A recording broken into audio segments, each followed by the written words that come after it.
Hi friends, இன்றைக்கி நம்ம சுடிதாரில் அளவு சுடி வச்சு அதில் இருக்கிற மாதிரி எப்படி மார்க் பண்ணுறது அப்படின்னு பார்க்கலாங்க.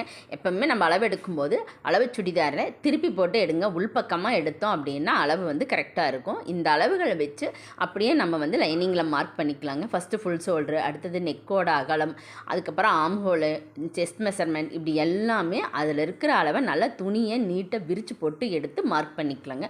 ரொம்ப ஈஸி. இதை வந்து கட் பண்ணுறதுக்கு முன்னாடி இதெல்லாம் செக் பண்ணிவிட்டு நம்ம கட் பண்ணணும் அப்படின்னா எந்த ஃபால்ட்டுமே வராதுங்க. சில பேத்துக்கு லூஸாக இருக்குன்னுலாம் சொல்லுவாங்க. அந்த மாதிரிலாம் எதுவுமே வராமல் ரொம்ப பர்ஃபெக்டாக இருக்கும்.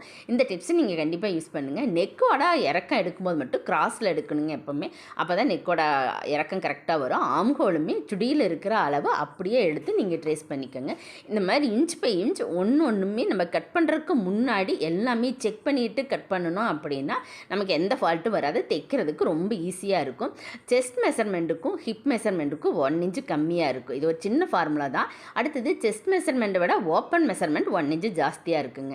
இப்படி ஒரு ஃபார்முலா போட்டுட்டோம் அப்படின்னா அது கரெக்டாக இருக்கும். ஆனால் எல்லாருக்கும் இது கரெக்டாக இருக்குன்னு சொல்ல முடியாது. சில குண்டாக இருக்கிறவங்களுக்கு கொஞ்சம் முன்ன பின்ன மாறும். அது நீங்கள் அளவை வச்சு பார்த்துக்குங்க.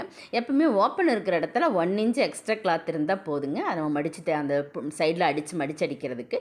இறக்கம் அதே மாதிரி லைனிங்கில் வந்து ஒரு 3 இன்ச்சு கம்மியாகவே லைனிங் எடுத்துக்கோங்க. அப்போ தான் நம்ம வந்து உள்ளே வச்சு தைக்கும்போது கரெக்டாக இருக்கும்.